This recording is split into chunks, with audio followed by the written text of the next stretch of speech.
pasado. Yo incluso pensé que era en este año. Dije, no, la presentamos a principio de año, pero no, después ahí llegó. Dice que las segundas partes no son tan buenas, pero no es, esta es la excepción. Siempre hay una excepción que hace a la regla. Esta segunda parte es mucho mejor, supera porque en realidad los textos son los mismos, entonces ni supera ni no supera. Son lo mismo. Lo que hicimos fue dejar atrás esa utopía juvenil de armar un catálogo de ilustradores y querer ponerle tanto color a los textos que a veces los opacaba un poco. Si bien fue una muy linda edición la primera, quizás fue un poco pretenciosa para lo que es la circulación en librerías. Si uno va a librerías, en general abre los libros de texto, de las novelas, de cuento, de poesía, ensayo, de relato, y no hay muchas imágenes color, prácticamente no hay ninguna. Ese fue un gran primer lanzamiento, casi un libro de arte, que los que lo tienen lo van a poder vender en Mercado Libre a mucha plata, como primera edición, y se van a quedar con esta segunda edición que es el verdadero Alan Ulacia, que el Alan escritor, el Alan ensayista, el periodista, el tipo que también se ha formado en ciencias políticas y en otras disciplinas de la vida, pero que en los textos, como decía, ya no sé la verdad que ni qué decir, porque muchas cosas de Alan lo dije en la presentación pasada, pero también hay nueva gente que no vino a la otra. El público se renueva. Entonces, como el público se renueva, merece que, digamos, todo esto que es que el transitar de Alan por la ciudad tiene un plus, que es la capacidad de mirar las cosas que pocos ven. No decimos nadie ve porque hay muchos despiertos, más allá que hay algunos que uno va por el subte a la noche y que duermen en los trenes que van rebotando de terminal a terminal, y son esas personas que utilizan el subte como alojamiento, como hotel alojamiento. Pero en este caso Alan ve esos detalles, y ve los detalles pero sin perder como una mirada más general y contemporánea, como decir, entro al museo, entro a la galería y la verdad que no me gusta ningún cuadro, me parece algo todo muy solemne, pero ese cuadro me gusta, ¿no? Dice el tipo. O hay toda una pelea entre las calles por cambiar porteño. Recién decíamos con él esa cosa porteña que le nace a Alan, pero también podemos pensar algo más, si se quiere, un espíritu federal, porque él pone a discusión civilización o barbarie, ¿no? Esa lectura de Sarmiento que él tuvo que haber hecho de una forma muy elocuente en los textos, y yo pensaba que viniendo para acá decían, no es civilización o barbarie, es civilización y barbarie.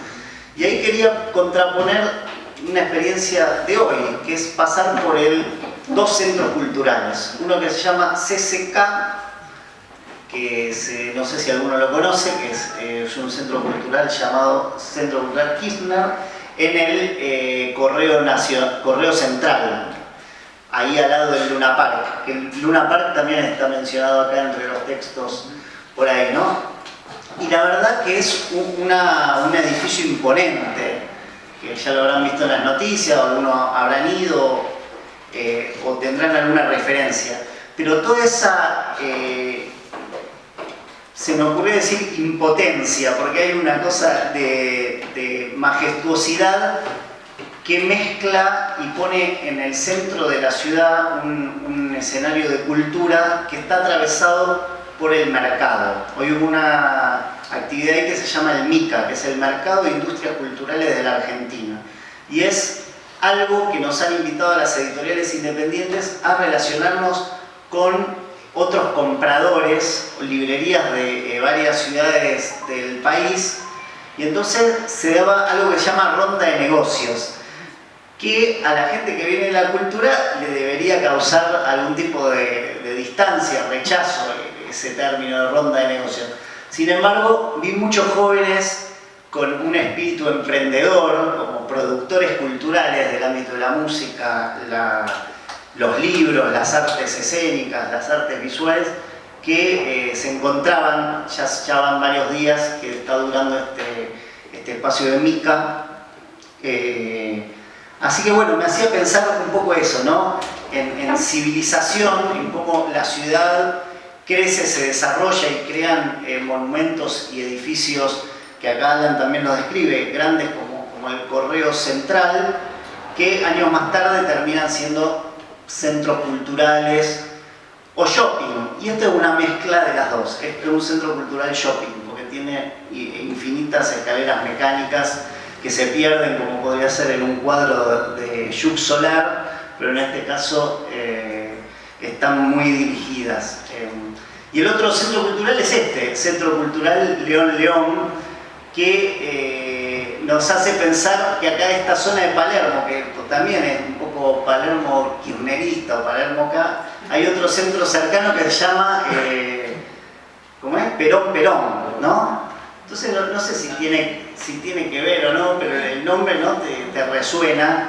Y vinimos otra vez a presentar otro libro que está por ahí en la mesita, que se llama Mi Guerra de España, sobre la Guerra Civil Española, a este lugar que es muy bonito y nos han recibido muy bien, y también con esta presentación también la veníamos planificando y tiene un sentido estar en este espacio del Partido Obrero, porque el libro tiene rebeldía en la mirada, en la mirada precisa sobre detalles de la ciudad que están en conflicto. Y son conflictos que no es el conflicto que uno lee en el diario, de tal versus tal, o el piquete en tal lugar, o la suba del precio del azúcar como conflicto, que son conflictos graves que uno los ve, que lo siente y los percibe. Pero acá aparece otro tipo de conflictividad que tiene que ver con el percibir, con cómo transitamos la ciudad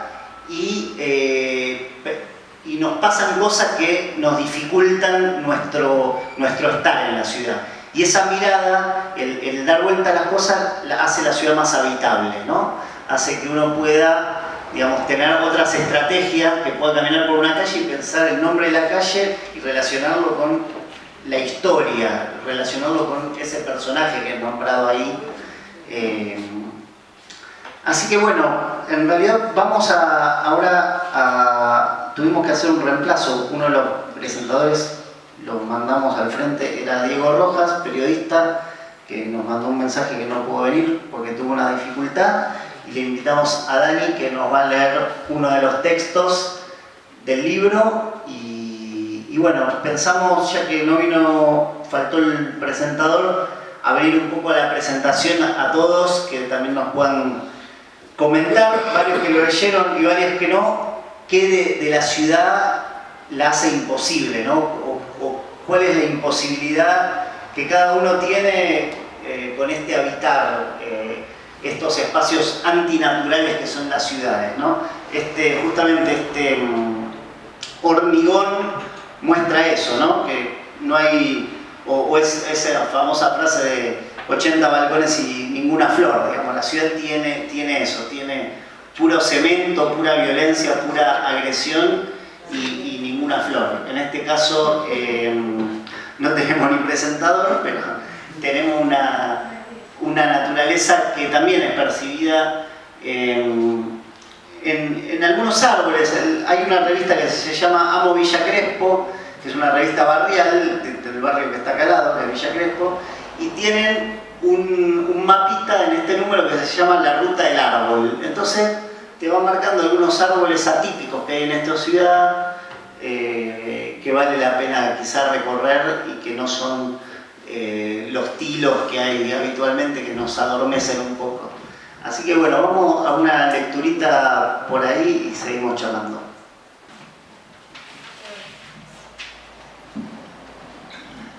Comer pizza de Dorapa, teluria e izquierda.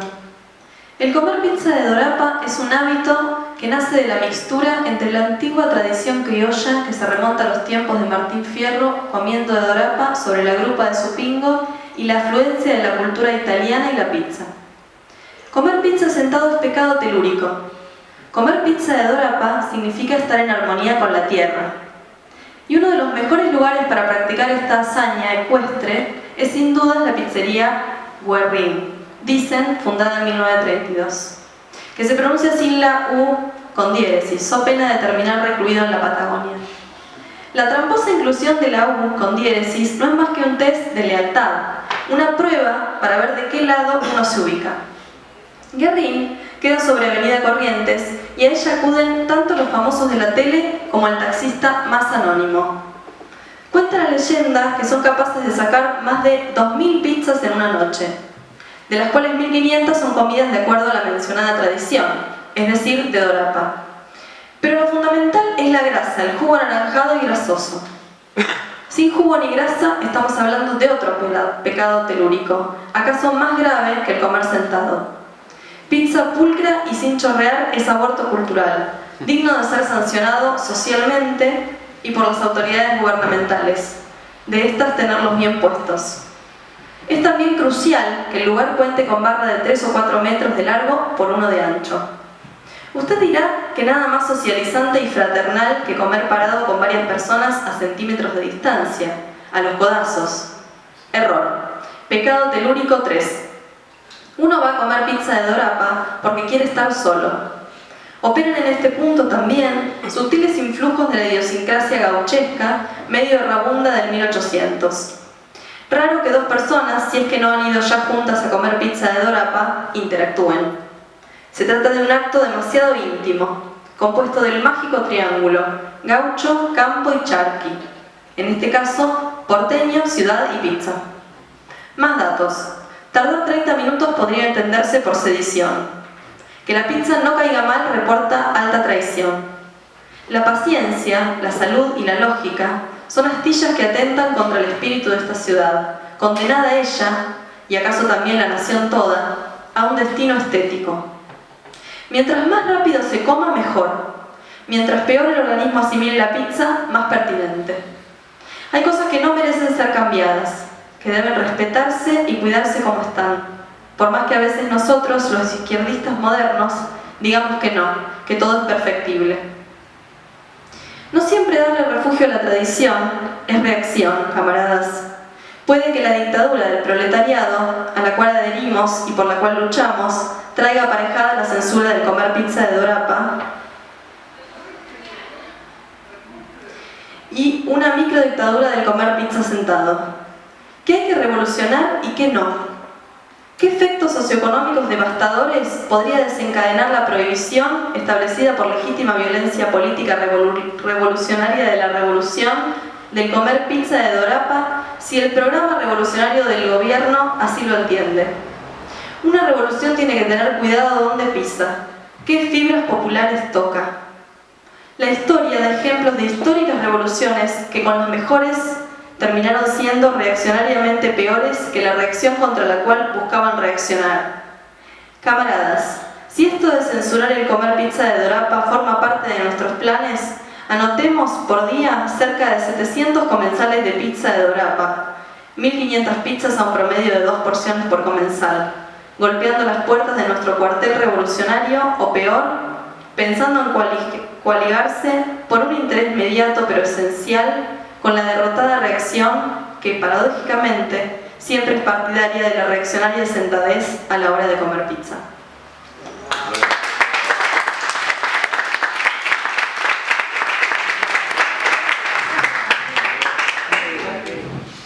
Gracias a todos por venir.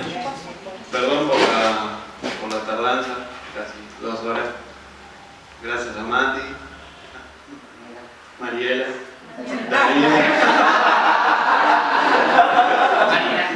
Esto habla de la improvisación y la verdad. Qué lindo que está Diego Rojas. ¿Cómo? Qué lindo que está Diego Rojas. Ah, bueno, se transforma. Bueno, antes de abrir el debate, tenía pensado decir un par de cosas. El lunes me pasó algo, una anécdota, quería contar, que me hizo como cerrar el círculo del libro, entender por qué, el real sentido del libro y por qué quiero haberlo escrito. Cuento la anécdota brevemente. Me quise chorear una taza. Estaba yendo a... Resulta que renuncié a mi laburo, el cual estaba hace 2 años y medio. Varios saben en qué lugar, no voy a decirlo por problemas legales. Entonces estaba yendo a la... Estaba yendo al estudio de la abogada, mandando. Y voy, le dejo toda la bola a la socia. Es un edificio antiguo, de esos que está por Microcentro, por la calle... ¿dónde era? 25 de mayo, no era ahí, pero bueno. Y bajo y veo ahí cerca del ascensor, unos ascensores antiguos, una taza ubicadita en un descanso. Y yo estaba, quiero la taza esta, ¿cuál es el problema? La agarro. Me la veo, ¿viste? Si hay una cámara o algo. La estoy a punto de meter en el bolso y se ve una vieja. Vos te estás a punto de chorear la taza. Ladrón, hijo de puta. Yo voy a llamar a la policía. Me volví loco, me sentí muy mal. ¿Cómo me dice eso? Y no fui capaz de decir, dale, quédate tranquilo, es una taza. Salió un tipo así gigante. Yo a vos, hijo de puta, si no sé qué, te voy a matar. Yo estaba con la bicicleta, intentando salir, porque esos eran de esos edificios que te abren del lugar a donde fuiste. Entonces, tocando timbre para intentar salir y... Hola, hola, atiende la señora. Sí, vos, Elena, no sé, acá hay un chico rubio que se quiere robar una taza, no sé qué lo atendiste vos. Y yo intentando abrir la puerta, no podía. El señor grandote amenazándome de muerte, la vieja también. Y bueno, logro escapar. Voy en bicicleta y me quedé re mal. Es horrible, sentí un ladrón. Sentí toda la violencia de esa señora que era totalmente chota, vieja chota, sólidamente vieja chota, acusándome de eso. Voy en bicicleta, no sé, me está esperando Mel en casa, mi novia, por lo que no llego, intento la manera de Mel, sí, Melina. Se lo cuento, cuando llego, empezamos a hablar, se lo tengo que contar, yo estaba muy mal, estaba choqueado, porque era un ladrón. Dice, pero... Y ahí me dice, me hizo pensar, ¿dónde fue que lo hiciste? ¿Por qué lo hiciste? Y ahí me cerró todo. La mayoría de los textos de este libro los escribí cuando empecé a trabajar ahí. Ahí, en un canal de televisión. Está por el 5. Por el... Y la mayoría de los textos, si bien hay algunos mucho más antiguos, de 2008 por ahí, se escribieron al principio de 2013, cuando yo me arrancaba este laburo de noche, mi primer laburo importante. Empezaba a ser respetado en el mundo de los adultos por tener un trabajo bueno, ganar buena plata, ser parte del sistema. Yo siempre me había bollado por todos lados sin encajar bien. Entonces, a la madrugada, cuando tenía 2 horas que ya había terminado el laburo, me ponía a escribir estas cosas. Volvía en el bondi, en el 55, con todos los muchachos de La Matanza que iban a laburar a la capital. Llegaba a mi casa y me ponía a corregir los textos o lo que había pensado. Era mi manera de rebelarme, digamos, contra la realidad que me tocaba vivir, contra la ciudad, contra todas las fuerzas que están presentes en una ciudad. Y bueno, entonces me di cuenta que lo que sentía al intentar agarrar esa taza era lo mismo que sentía cuando escribía esos textos. Una cuestión, no sé, infantil, instintiva, inmadura, no sé cómo podría decirse, una especie de catarsis, un sentimiento de profanar un cierto orden dado. Y por eso no fue casual que me parece que haya querido agarrar esa taza cuando justamente estaba cerrando todo ese periodo laboral. me sentí que podía ser parte en ese momento de un capítulo del libro, tranquilamente. Y no sentía, la sensación que sentía era eso, que no sabía cuál era la diferencia entre literatura, digamos, y realidad. Era parte de yo mismo de un capítulo del libro, que podría haber sido tranquilamente. Entonces, lo que yo sentía era una sensación de algo imposible con lo que pasó con esta taza, de la vieja. Una imposibilidad o cierta impotencia. Por querer, no sé, cambiar un orden o que las cosas fueran de otra manera. Bueno, hablamos con Mel y en ese momento me calmé un poco y me puse a pensar. Entonces me di cuenta que todo el laburo que había hecho con el libro y todos estos textos eran una especie de algo instintivo y preliminar, un trabajo subjetivo propio de, digamos, una cuestión que me valía de... Los textos son irónicos, absurdos, humor, fábulas. El subtítulo del libro que no salió, todavía no pudo salir, pero va a salir en el viernes, Fábulas políticas sobre Buenos Aires. Las fábulas tratan de una humanización de objetos que no tienen características humanas, pueden ser objetos o animales, con un sentido pedagógico para contar algo. Entonces, adopté este método que decía que creaba estos textos como para rebelarme contra cierto orden, porque sentía que tenía que hacerme responsable de las propias fuerzas que yo alimentaba a las cuales yo le brindaba, digamos, mi apoyo para que la ciudad, que es una metáfora en realidad de las sociedades capitalistas, funcione, que era lo que yo consentía para que el orden sea como es, digamos. Entonces, en ese momento pensé en un texto que había leído hace un tiempo. Justamente estamos en León León sobre otro León, un intelectual que se llama León Rosichner, que quizás junto a David Viña, para mí por lo menos, son de los dos autores más lúcidos y originales que dio la izquierda argentina. Y habla de un texto que se llama La izquierda sin sujeto, que lo escribió en 1966 en una revista que se llama La Rosa Blindada. Y quería leer un fragmento, porque me parece que es a lo que apunta y es lo que me terminó de cerrar, que el sentido del texto es ese, del libro, que no terminaba de cerrarme en la primera edición, no entendía bien por qué, cuál era el sentido de todo esto. Entonces, a ver, pues voy a leerlo. Es un poco largo y medio complejo, pero voy a intentar. Está bueno. Dice: en efecto, ¿qué dicen los manuscritos de Marx?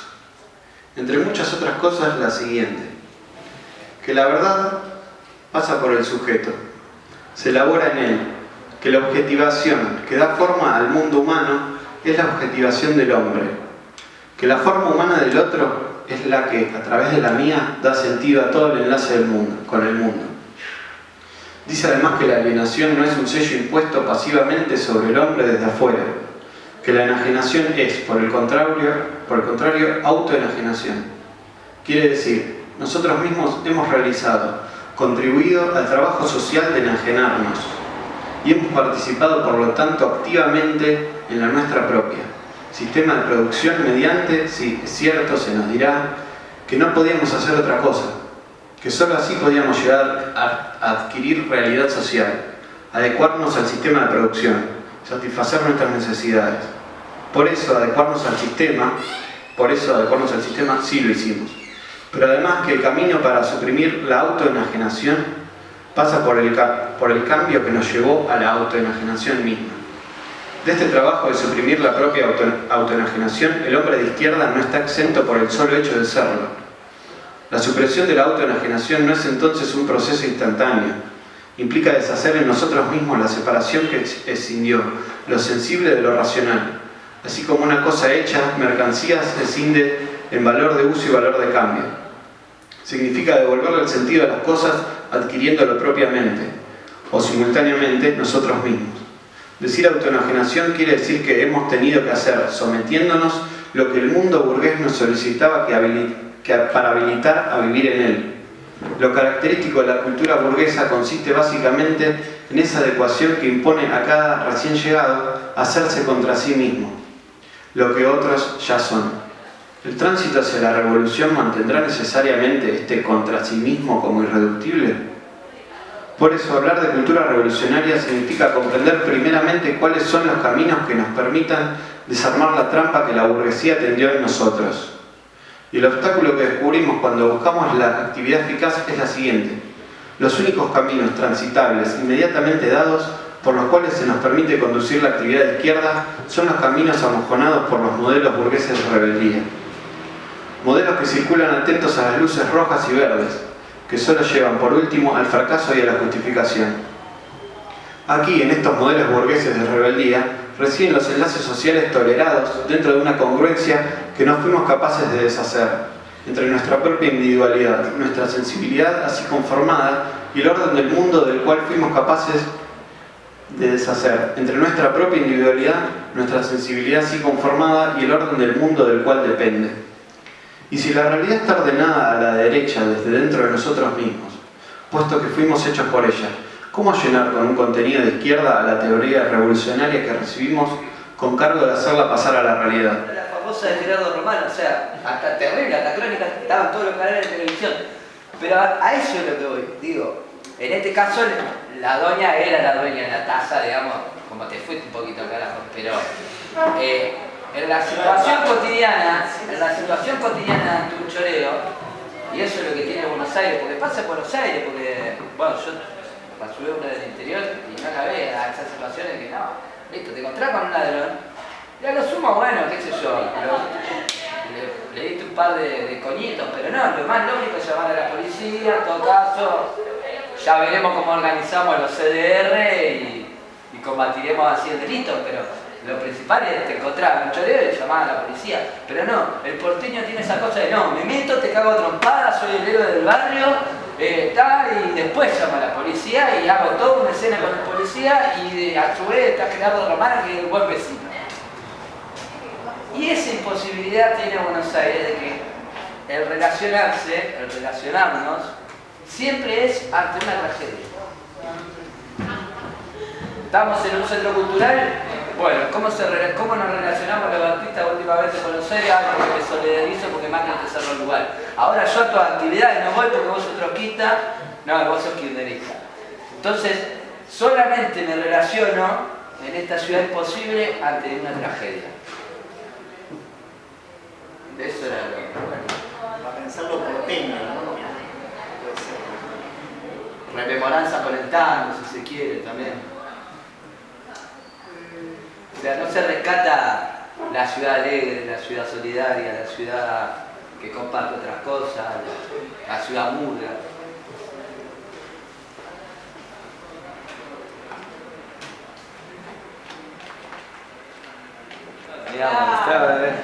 Es la acción matarla. Para mí simboliza, Nada, no sos ladrón. sí, simboliza que si a mí me tocaba una vieja más loca que la señora, más loca, o un tipo más loco, también era capaz de lincharme, como decís vos. Y eso pone en evidencia un orden, una concepción de la vida directamente. Que bueno, me hizo pensar esto, pero...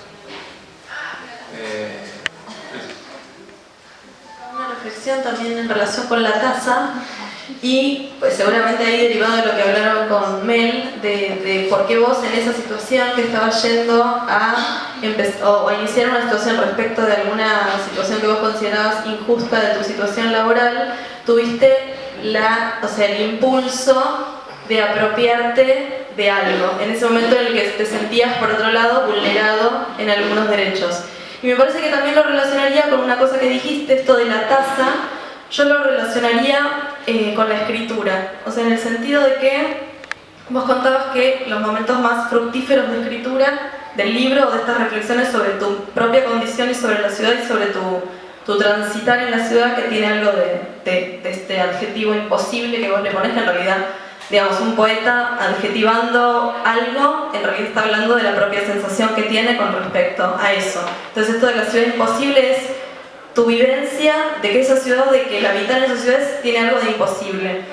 Y a mí cuando contabas lo de la taza, que digamos, trataste, más allá del chiste, digamos, trataste de tomar esa taza, ese objeto que no era tuyo, en el momento en el que estabas pensando en algo en relación con tu trabajo, tiene que ver también con la manera en la que uno tiene de apropiarse de su tiempo o de hacer valer su tiempo, en este caso, como vos publicaste estas reflexiones a través del libro, o sea, a través de la escritura, como un espacio donde revalorizaste tu tiempo y tu libertad, digamos, y donde intentaste expresar esto.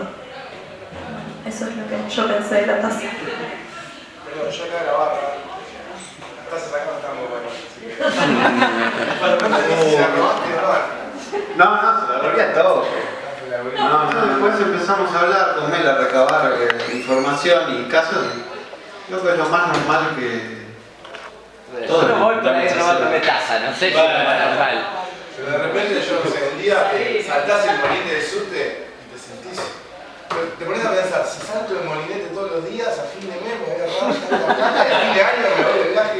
Algo, voy a relacionar lo de saltar el molinete con un texto de los ferrocarriles y los templos, que lo tienen acá en la página 32, que es un texto muy lindo que está directamente relacionado con el libro Vías Argentinas, Ensayos sobre el ferrocarril, y sobre otro libro que se llama Ferricidio. Todo lo que estamos acá, algún recuerdo con el ferrocarril tenemos, algún pensamiento, alguna idea. El Partido Obrero muy relacionado con el asesinato de Mariano Ferreira, pero muchos de nosotros por vivir cerca de alguna estación, por que nos contaron, por un pueblo que fuimos que ya ahora quedó abandonado porque pasar el ferrocarril no pasa más, etc. Entonces, el saltar el molinete, el subvertir eso, digamos, uno se siente medio incómodo, pero en realidad es lo que deberíamos hacer. ¿Por qué? Porque el ferrocarril o el subte no está en condiciones humanas de ser utilizado como transporte público. O sea, vos no puedes pagar 5 pesos para entrar a tener una cuestión de aplastamiento, de asfixiamiento, de principio de estar como al borde de la muerte, porque yo no entiendo cómo no se muere gente todos los días en el subte, no sé si lo toman en hora pico, pero verdaderamente es una situación que no corresponde para una ciudad que es una ciudad capital, una de las más importantes del mundo. Entonces, viajamos como chanchos, dice la gente, y paga la Uber. O viajamos como, no sé, lo que sea, ganado. Entonces ahí está digamos, la subjetividad, cómo nosotros creamos nuestra mirada sobre lo que es subvertir o lo que no es subvertir. O sea, pagar el subte es subvertir la cuestión lógica de cómo transportarse de un lado al otro en la ciudad. Digamos, vos vas a trabajar, después volver a tu casa, en ese hecho de ser productivo para el sistema, no tenés la mínima posibilidad de pensar y decir, no, yo este servicio no lo voy a pagar porque no es un servicio adecuado para las personas trabajadoras, humanas y demás, digamos. O sea, el hecho de pagarlo es el problema. Y cuando fue la tragedia de Once, que el tren chocó y se murieron 53 personas en una sola frenada, durante varios meses, lógicamente, la gente pasaba por el molinete y no pagaba, porque ahí por lo menos duró 2-3 meses el hecho en la subjetividad nuestra de decir, no, yo no voy a pagar. Evidentemente la misma empresa abrió las puertas, pero pasaron pocos meses y volvieron a cobrar, digamos.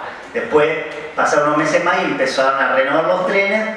Hoy ya hay trenes de 2 pisos con televisión y demás, y casi que no quedan recuerdos o registros sobre esa tragedia, que fue una de las tantas.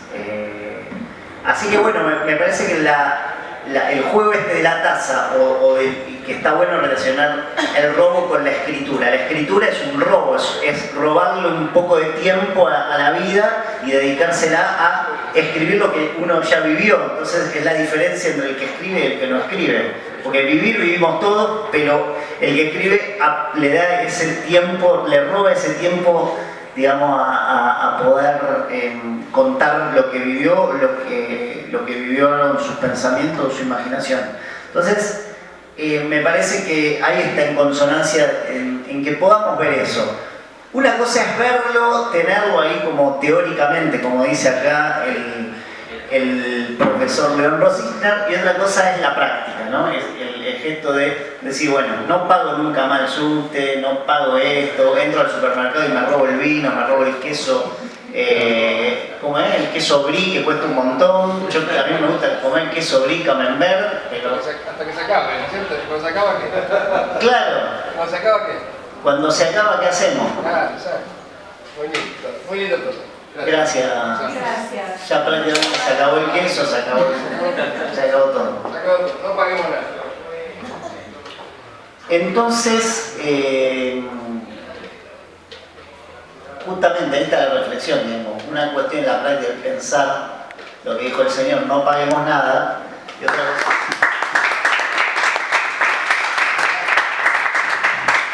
Gracias a todos por venir. Gracias.